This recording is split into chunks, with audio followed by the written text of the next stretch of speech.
Hello everyone.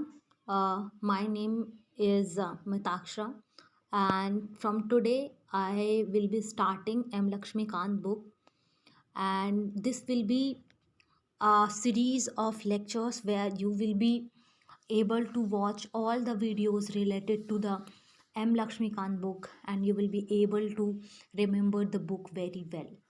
So, from today, I will start the first chapter of M. Lakshmikant, that is historical background.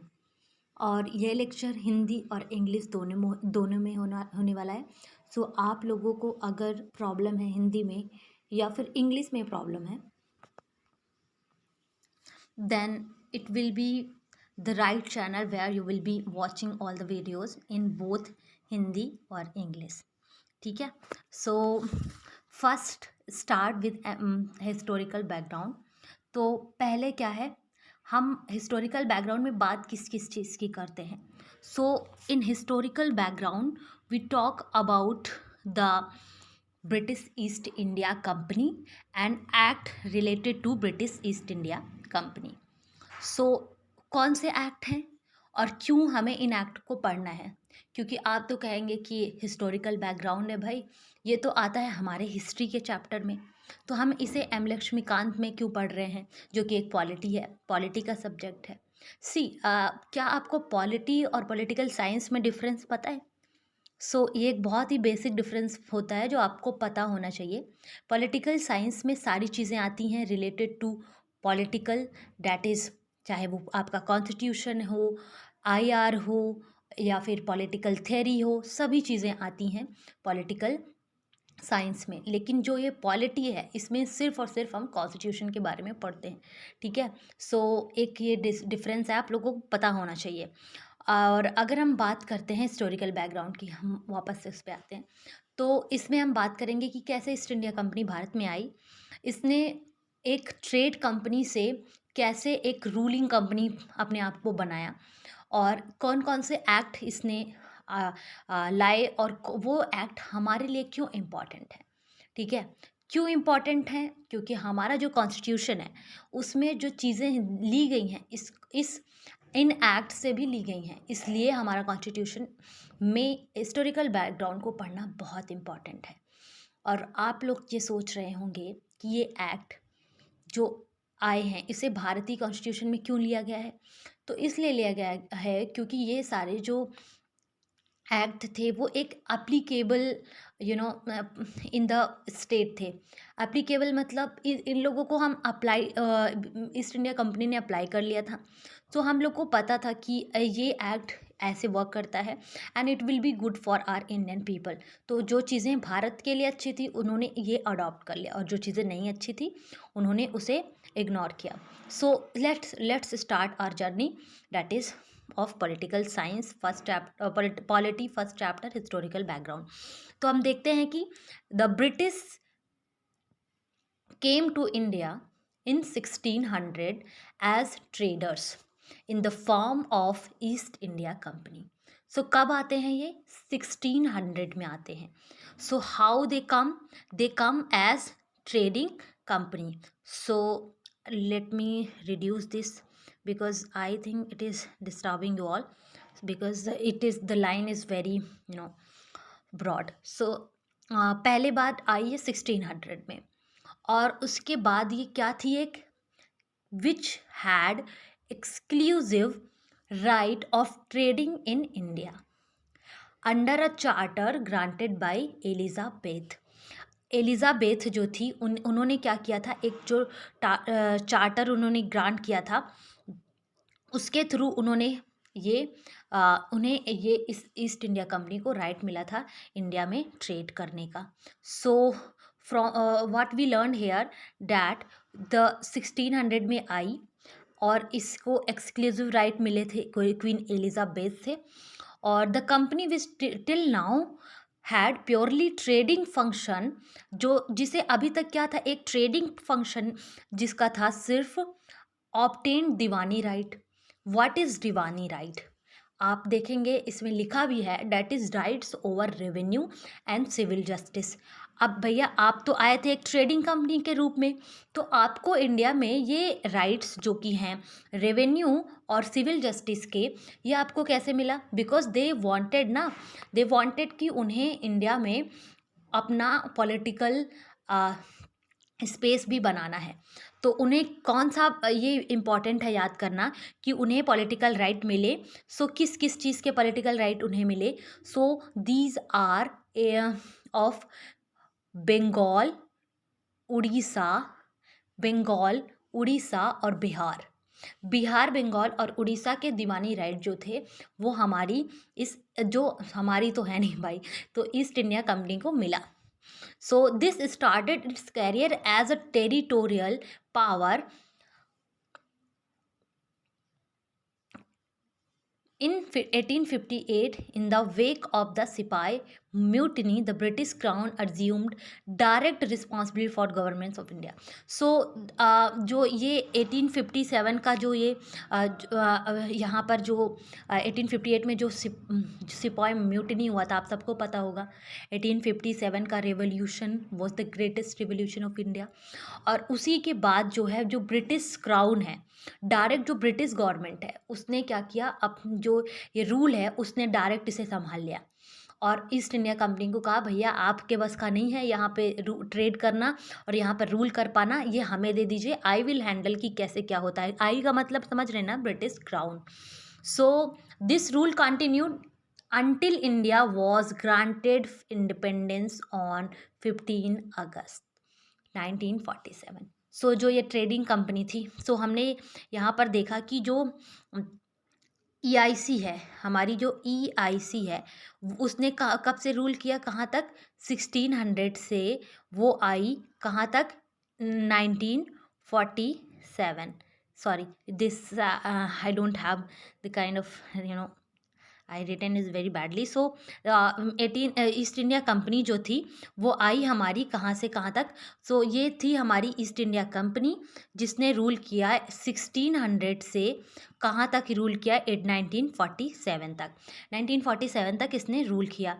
अब हम ये देखते हैं कि जो हमारी ईस्ट इंडिया कंपनी थी, जो जिसने रूल किया 19 ईस्ट इंडिया कंपनी जिसने रूल किया हमारे 1858 तक, 57 तक सॉरी, वो कैसी थी? अभी तक हम एक ओवरव्यू ले रहे हैं इस एम लक्ष्मीकांत बुक में, जो पहले दिया है फर्स्ट पेज पे, वो एक ओवरव्यू है। So with independence came the need for a constitution. ये जो with independence came the need for a constitution, M.N.. Roy मानते थे कि अगर हमारा भारत आज़ाद होता है तो उसको एक कॉन्स्टिट्यूशन चाहिए होगा चलाने के लिए भारत देश को। So hence a constituent assembly was formed for this purpose in 1946 and on January 26, 1950. The constitution came into being. However, various features of the Indian constitution and polity have their roots in the British rule. There were certain events in the British rule that laid down the legal framework for India. These events have greatly influenced our constitution and polity. They are explained here in a chronological order. जैसे मैंने आपको बताया कि जो company rule था वो 1773 से 1858 तक ही था। फिर उसके बाद जो था क्राउन रूल आया, क्योंकि क्राउन को ऐसा लगता था कि भैया east India company is not ruling properly, ये बहुत ही अच्छे से रूल नहीं कर रही है, so we need to rule them with them self only, with our self only.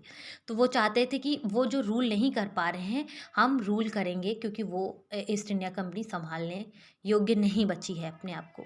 क्योंकि बहुत क्यों संभालने योग्य नहीं बची, आपने कभी सोचा है? क्योंकि बहुत सारे यहाँ पर जो थे ना, करप्शन बहुत हो गया था ईस्ट इंडिया कंपनी में। जो उसके कर्मचारी थे, you can say the officers, वो क्या कर रहे थे, वो खुद ही का अपना एक अलग तरीके का चला रहे थे, ट्रेड कर रहे थे। जैसे अगर आप ये देखते हैं आज भी इंडिया में ये है करप्शन में कि एक पुलिस सर्वेंट होता है, वो क्या करता है ऑल दो उसे मिल रहा है, सैलरी मिल रहा है, सब कुछ मिल रहा है, but he went to a village, जहाँ पर वो विलेज में गया और उसने क्या किया, वहाँ पे लोगों को ये बोला कि आप मुझे पैसा दीजिए, then I will register an FIR और समथिंग लाइक दिस। आपने ये ज़रूर फील किया होगा और ऐसा होता भी है। सो द कंपनी रूल, हम पहले देखते हैं कि कौन सा कंपनी रूल में कौन कौन से एक्ट आए हैं, हम उसको पहले देखते हैं। That is regulating act of 1773। तो इस देखिए, इस जो ये एक्ट है ना, इसमें सब में क्या है, एक चीज़ आपको देखने को मिलेगा जो कि कुछ important points, that those important points are only you have to remember, और उन्हीं से क्या होता है, क्वेश्चन पूछे जाते हैं। तो हम देखते हैं सबसे पहले regulating act. So this act was a great constitutional importance and it was the first step taken by British government to control and regulate the affairs of East India company in India. So हम लोगों ने पहले ही देखा कि जो हमारी जो east India company थी वो यहाँ पर आई ट्रेड करने के पर्पज़ से, लेकिन जो ये एक्ट है वो इसलिए इम्पॉर्टेंट है क्योंकि ये एक्ट जो है, इस एक्ट के थ्रू ब्रिटिश गवर्नमेंट ने अब रेगुलेट और कंट्रोल करना चाहा क्या, इंडियन अफेयर्स को। सो ये इस वजह से इम्पॉर्टेंट है। दूसरा पॉइंट किस वजह से इम्पॉर्टेंट है, it recognise for the first time the political and administrative function. देखिए, पॉलिटिकल एंड एडमिनिस्ट्रेटिव फंक्शन, ये क्या थी, एक ट्रेडिंग कंपनी, तो इसको पॉलिटिकल एंड एडमिनिस्ट्रेटिव फंक्शन मिल रहा है। डैट मीन्स कि ये अपने आप को एक गवर्नमेंट अथॉरिटी की तरह इस्टाब्लिश कर रही है, राइट। सो इस एक्ट के थ्रू ये हुआ, आपको ये रिमेंबर करना है कि द फर्स्ट टाइम पॉलिटिकल और administrative function of company recognised हुआ, किसके, कौन से एक्ट के थ्रू, वो था ब्रिटिश वो था रेगुलेटिंग एक्ट 1773। ठीक है, तो अब आप इस एक्ट के थर्ड पॉइंट पे जाते हैं, जो ये है, it led the foundation of central administration in India. Central administration समझ रहे हैं आप, सेंट्रल एडमिनिस्ट्रेशन में क्या होता है, एक अथॉरिटी है जो जो यहाँ पर है, सोचिए ये है एक मेन बॉडी है, जो ये क्या करेगी, मेन बॉडी है जो कि अदर जितने जितने भी आते हैं इसके अंदर, उसको ये यहाँ से कंट्रोल कर रही होगी, तो एक ये सर्कल है, ये कंट्रोल कर रहा है सारा, तो समझ रहे हैं ना, ये एक अथॉरिटी से हम बोलते हैं central, that is central. Okay, so this is the thing. And feature हम देखते हैं, it designated the governor of Bengal as Governor General of Bengal and created an executive council of 4 members to assist him. The first such Governor General was Lord Warren Hastings. So हम ये देखते हैं कि ये जो act है, इसने governor of Bengal को गवर्नर जनरल ऑफ बंगाल की तरह स्टैब्लिश किया। पहले जो गवर्नर ऑफ बंगाल था, जिसे हम गवर्नर ऑफ बंगाल कहते थे, अब उसे हम कहेंगे क्या, गवर्नर जनरल ऑफ बंगाल। और उसे असिस्ट करने के लिए एक एग्जीक्यूटिव काउंसिल का निर्माण भी किया गया था, जिसमें 4 मेंबर थे उन्हें असिस्ट करने के लिए। किसे असिस्ट करने के लिए, गवर्नर जनरल ऑफ बंगाल को। First such governor general was lord Warren Hasting. So अगर आपसे क्वेश्चन पूछा जाता है कि पहले ऐसे गवर्नर जनरल ऑफ बंगाल का नाम बताइए, तो उनका नाम क्या होगा, Lord Warren Hasting. Okay, so let's start the second point which is जो है, it made the governor of Bombay Madras presidency subordinate to the governor general of Bengal. So पहले कि सबऑर्डिनेट क्या मतलब है, देखो पहले ऐसा था कि जो गवर्नर ऑफ बंगाल था और गवर्नर ऑफ जो मद्रास था, गवर्नर ऑफ बॉम्बे, ये 3 प्रेसिडेंसीज थी इम्पॉर्टेंट, आपको पता होगा कि बंगाल, मद्रास एंड बॉम्बे। क्यों, अच्छा आपने कभी सोचा है कि क्यों यही जो सिटीज़ थी वही इम्पॉर्टेंट थी, क्योंकि ये बहुत ही ज़्यादा इकोनॉमिकली और बहुत ज़्यादा जोग्राफिकल स्ट्रैटेजी देखा जाए लोगों का तो बहुत ही अच्छा था। इस वजह से ये बहुत ही इम्पॉर्टेंट थी और इन्हें ही 3 इम्पॉर्टेंट ब्रिटिश प्रेसिडेंसीज माना जाता है। सो जो बॉम्बे और मद्रास प्रेसिडेंसीज थी, इन्हें क्या कर दिया गया, सबॉर्डिनेट कर दिया गया। जैसे ये लोग पहले इंडिपेंडेंट वर्क कर रहे थे, जैसे गवर्नर है, इन तीनों प्रेसिडेंसीज को, उनको एक दूसरे से मतलब नहीं होता था, वो अपना अपना अपना उनका टैक्स सिस्टम होता था, अपना हर एक चीज़ होता था। लेकिन अब क्या है, अब जो गवर्नर ऑफ बंगाल है वही कंट्रोल करेगा बॉम्बे को भी, और वही कंट्रोल करेगा मद्रास को भी। So from here we are going to see further, जो है हमने ये देखा कि सबॉर्डिनेट बना दिया गया Bengal, like earlier when the three president were independent to one other, हमने ये बात कर लिया। सो अब हम आते हैं थर्ड पॉइंट पे। It provided for the establishment of a supreme court at Calcutta comprising one chief justice and 3 other जजेस। तो हमारा सबसे पहला जो सुप्रीम कोर्ट बना वो कलकत्ता में बना 1774 में, जिसमें क्या थे, एक चीफ जस्टिस थे और 3 अदर जजेस थे। मतलब हमारी ये जो 4 जज की कमेटी थी वो बनी यहाँ पर। 4 जज की कमेटी नहीं बोलेंगे इसको, 4 जजेस थे इसमें, इस सुप्रीम कोर्ट में। सो हम ये भी देखेंगे कि जो फर्दर ये 1774 का जो बंगाल का ये जो सुप्रीम कोर्ट है कलकत्ता का, यही बन के आता है हमारा सुप्रीम कोर्ट ऑफ इंडिया, जो modern supreme court of India है वो। It prohibited the servants of the company from engaging in any private trade or accepting present or bribe from the natives। अभी मैंने बात किया कि क्यों ये डाउनफॉल हुआ, क्यों 1858 में क्राउन ने बोला भैया आप निकल जाओ, हम करेंगे यहाँ पे शासन। क्योंकि ये जो इनके जो सर्वेंट्स थे वो क्या कर रहे थे, प्राइवेट ट्रेड कर रहे थे, अपना प्रेजेंट ले रहे थे, ब्राइब ले रहे थे कि हमें ये आप दीजिए तो हम आपकी तरफ बहुत ज़्यादा फेवरेबल रहेंगे, समथिंग लाइक दिस। और इस वजह से यहाँ पर बहुत ज़्यादा करप्शन हो रहा था, करप्शन की वजह से तो अपनी कंपनी डूबी गई 1857 में, इसका ख़त्म हो गया था सारा। सो फिफ्थ पॉइंट पे आते हैं। It strengthened the control of British government over the company by requiring the court of director to report on its revenue, civil and military in India. So हम ये देखेंगे कि इस एक्ट में क्या क्या इंपॉर्टेंट चीज़ें थी। सबसे पहले ये पहला स्टेप था, ये पहला स्टेप था हमारी ये पहला स्टेप था ब्रिटिश गवर्नमेंट का, जहाँ पर इसने क्या किया था, ये पहला पॉइंट जो हमने पढ़ा, यहाँ पर इसने अपना कंट्रोल इस्टेब्लिश करना चाहा, रेगुलेट करना चाहा अपनी कंपनी को। और it recognise the first time political administrative function of the company, it led the foundation of central administration. तो ये हमें यहाँ से पता चला। और हम देखते हैं फर्स्ट पॉइंट जो इसका है वो है गवर्नर जनरल ऑफ बंगाल को गवर्नर ऑफ बंगाल को गवर्नर जनरल ऑफ बंगाल बना दिया गया। और जिसमें पहले हमारे ऐसे गवर्नर जनरल रहे वो थे वॉरेन हास्टिंग। सेकेंड पॉइंट में हमने ये देखा कि जो बॉम्बे मद्रास था उन्हें सबॉर्डिनेट कर दिया गया। और जो थर्ड था उसमें कलकत्ता सुप्रीम कोर्ट का स्टैब्लिशमेंट हुआ 1774 में।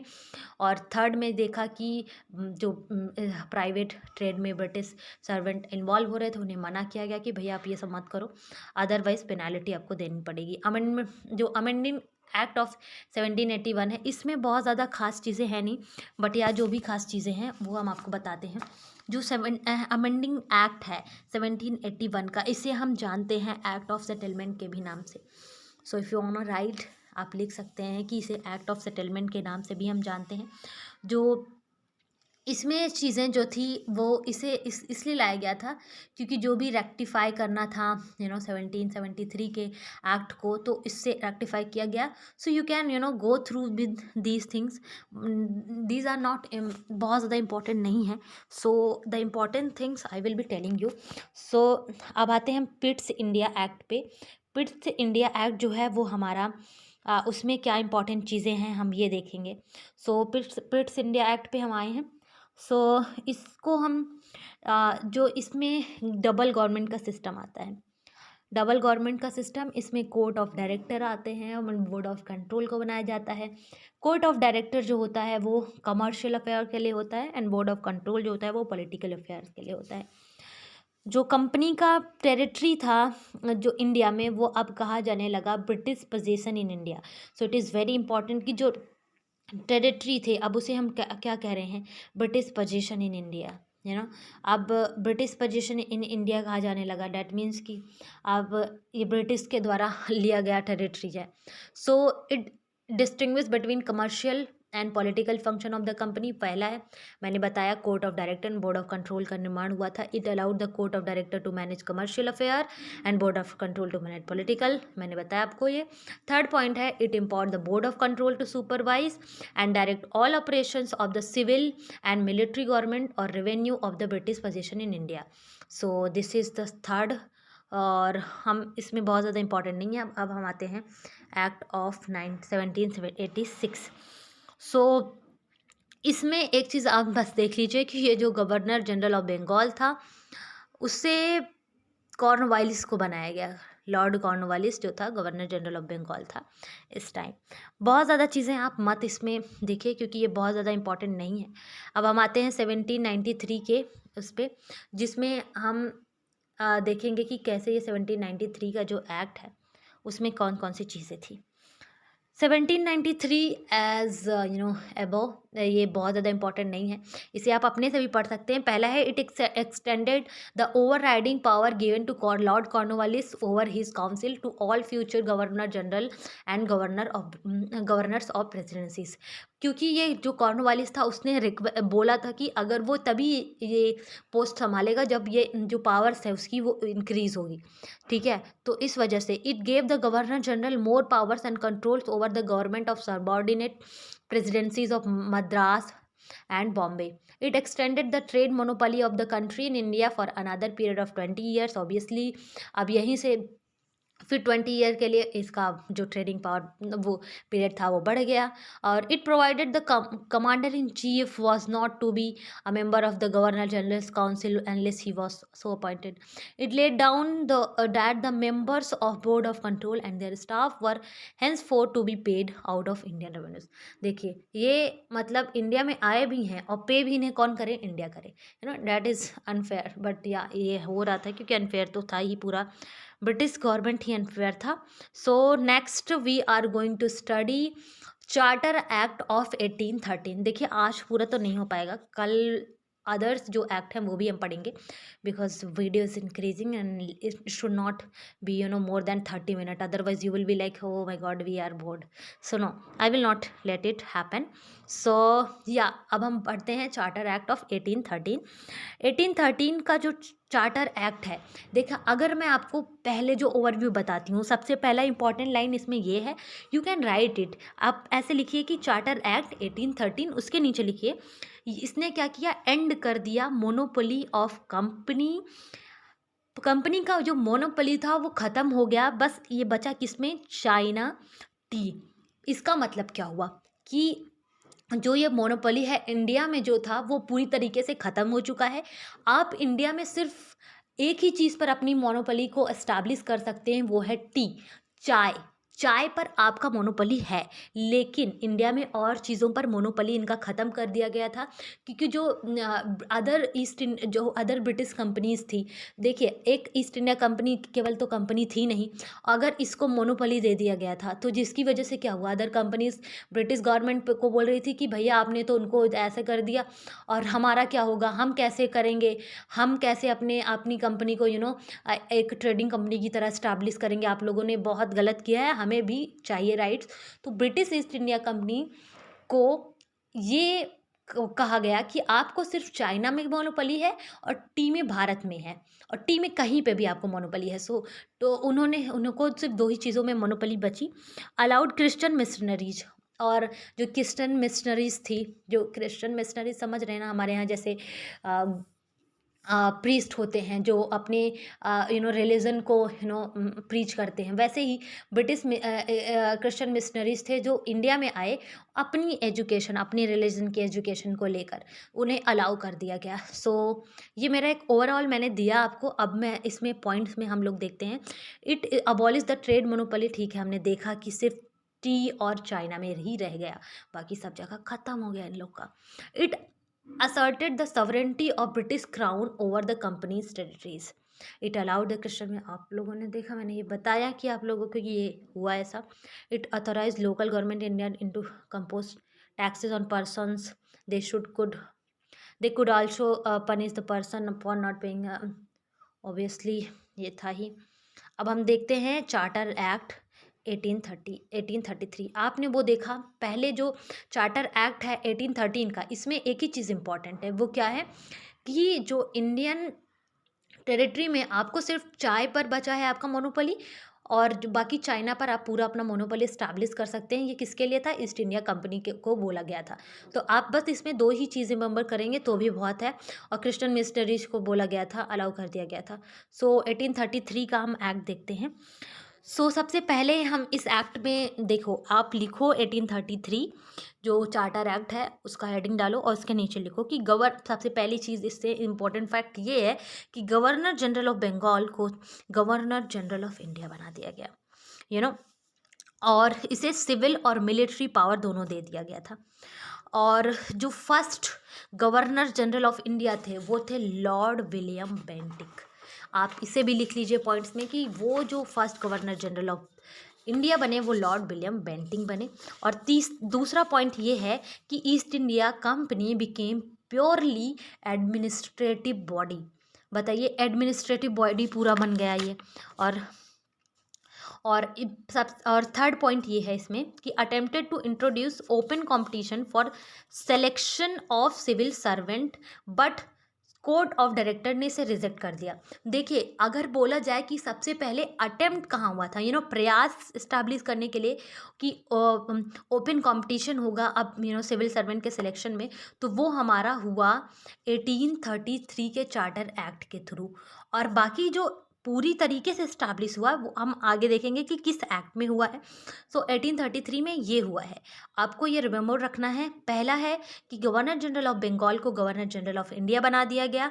ईस्ट इंडिया कंपनी को अब प्योरली एडमिनिस्ट्रेटिव बॉडी बना दिया गया।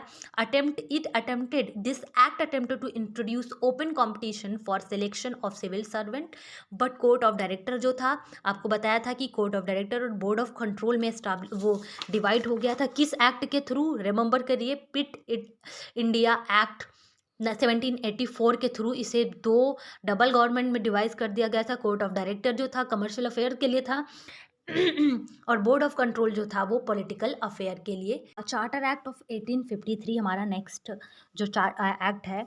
और आपको बता दें कि ये लास्ट चार्टर एक्ट है 1853 जो है, क्योंकि इसके बाद जो था ईस्ट इंडिया कंपनी अपना बोरे बिस्तर बांध के वापस चली गई। अब डायरेक्ट रूल कर रहा था कौन? British crown. इस एक्ट में हम देखते हैं कि कुछ इंपॉर्टेंट चीज़ें हैं। सबसे पहला मैंने आपको बोला है कि आप हेडिंग डालिए चार्टर एक्ट 1853, अपने एक शॉर्ट नोट बनाइए जिसमें लिखिए first point, separated legislative power and executive power. हमारे इंडियन कॉन्स्टिट्यूशन में क्या है कि जो एग्जीक्यूटिव, ठीक है, लेजिस्लेटिव एंड जुडिशरी, ये तीनों हैं। अब आप ये बताइए कि ये जो तीनों हैं क्या ये एक दूसरे के टेरिटरी में इंटरफेयर करते हैं? नो। क्यों नहीं करते हैं? क्योंकि इनकी पावर जो है वो क्या है? डिवाइड है। ठीक है, इनकी पावर जो है वो पूरे तरीके से डिवाइड है। और सबसे बड़ी बात ये है कि इस कंसेप्ट को, जो ये डिवीज़न ऑफ पावर है between these bodies, it is called SOP, that is separation of power. Separation of power. Okay, so now the first feature we learn that जो ये लेजिस्लेटिव पावर है और जो एग्जीक्यूटिव पावर है उससे divide कर दिया गया था, जिसे सेपरेशन ऑफ पावर बोलते हैं। यानी कि इसे हिंदी में हम बोलेंगे शक्ति का विभाजन। मुझे पता नहीं है, शायद यही बोला जाएगा क्योंकि उतनी भी अच्छी हिंदी नहीं है, बट या I can tell you the points, so first जो इसका पॉइंट था वो हमने बोला सेपरेशन ऑफ पावर है।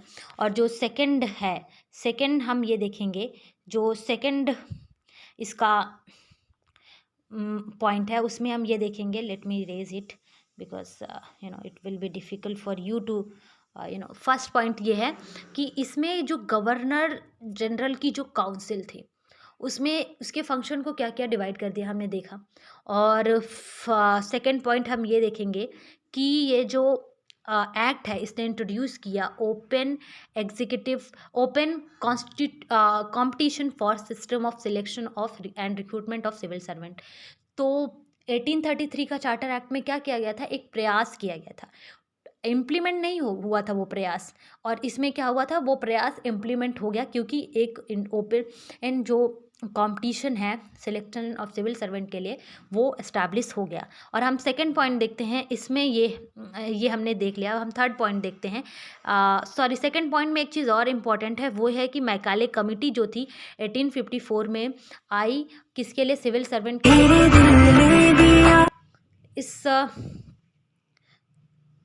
जो ये जो कमिटी है, सॉरी फॉर द डिस्टर्बेंस, और जो ये कमिटी है, इस कमिटी ने बहुत सारी चीज़ें for training, for recruitment of civil servant, ये बताया। ये जो हम पढ़ते हैं उसे हम पढ़ते हैं जो हमारी मॉडर्न हिस्ट्री है ना, जो यूपीएससी का जो प्रिपरेशन कर रहे हैं और जो नहीं भी कर रहे हैं, फॉर उनके लिए भी आपको बता दें कि ये जो यूपीएससी है उसमें मॉडर्न हिस्ट्री है, हम उसके सिलेबस में इसे पढ़ते हैं। तो हम थर्ड पॉइंट पे आते हैं कि थर्ड पॉइंट इसका क्या था। सो थर्ड पॉइंट में ये है कि इसने लोकल रिप्रेजेंटेशन को रिप्रेजेंट किया। ये फर्स्ट एक्ट था जिसने लोकल रिप्रेजेंटेशन को इंट्रोड्यूस किया। किस में इंट्रोड्यूस किया, सेंट्रल लेजिस्लेटिव काउंसिल में किया। इंडियन लेजिस्लेटिव काउंसिल जो 6 मेंबर की थी, उसमें लेजिस्लेटिव मेंबर थे। गवर्नर जनरल काउंसिल के उसमें 4 मेंबर जो थे वो अपॉइंट किए गए, जैसे मद्रास है, बॉम्बे है एंड बंगाल, आगरा, इन सभी प्रेसिडेंसीज से। सो हमने इस एक्ट को भी देख लिया कि कैसे इसमें सारी चीज़ें हुई। और इसके बाद आपको एक चीज़ बता दें कि ये जो एक्ट था, इसके बाद क्या हुआ। इस एक्ट के बाद जो आता है वो हमारा है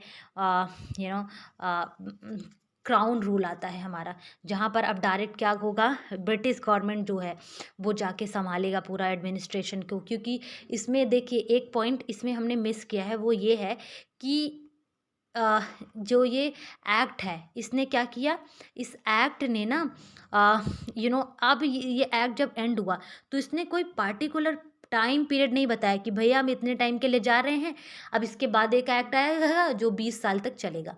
20 साल जैसी चीज़ें इसमें बताई नहीं गई थी। इसका मतलब आप समझ रहे हैं, इसका मतलब ये है कि अब यहाँ से जो हमारी ब्रिटिश ईस्ट इंडिया कंपनी है, ईस्ट इंडिया कंपनी जो है, now it is going to be finished मतलब यहाँ पर अब ये रूल नहीं करेगी। बाकी ऐसा नहीं है कि अब ये निकल ही लेगी, नो, अब ये रूल ऐसा नहीं करेगी। अब डायरेक्ट जो है वो क्या होगा, वो हमारा क्राउन जो है वो डायरेक्ट अब रूल करेगा। ठीक है। So this happened after 1853 charter act. Now we should remember one thing कि हमने पढ़ा क्या क्या। 1600 में हमारी ये जो कंपनी थी वो आई 1600 में, और ख़त्म कहाँ हो रही है, ये हो रही है 1857। 1857 क्यों भैया, क्योंकि रिवॉल्यूशन हो गया था। इतना लार्ज लेवल पर रिवॉल्यूशन होगा तो ऑब्वियसली ब्रिटिश क्राउन को डरना ही था। तो ब्रिटिश क्राउन ने कहा भैया आपके बस का नहीं है and you should leave India. तो उसने इंडिया को छोड़ा। अब आएगा हमारा जो क्राउन है, क्राउन क्या करेगा, क्राउन जो है वो रूल करेगा हमारा 1858 से 1947। आई होप कि मैंने इतना इम्फेसाइज किया है इन सब चीज़ों पे कि आप लोगों को ये सब पता हो चल जाए। तो कि 1858 से ये हुआ, ये आई, अब 1947 तक ये रूल करेगी। आई होप कि आप सबको ये चीज़ें बहुत अच्छे से रिमेंबर हुई होंगी। तो हमने ये सारे एक्ट पढ़े, ये हमने यहाँ से शुरू किया हिस्टोरिकल बैकग्राउंड के इंट्रोडक्शन से। हमने इतने सारे एक्ट पढ़े जो ईस्ट इंडिया कंपनी से रिलेटेड थे। अब हम वो एक्ट नेक्स्ट वीडियो में पढ़ेंगे जो हमारे डायरेक्ट किससे रिलेटेड होंगे, वो डायरेक्ट रिलेटेड होंगे हमारे ब्रिटिश क्राउन रूल से। ठीक है। और अब जो एक्ट आएंगे वो बहुत इंपॉर्टेंट रहेंगे, क्योंकि उनमें से बहुत सारी चीज़ें हमारे रियल इंडियन कॉन्स्टिट्यूशन में अडॉप्ट की गई हैं।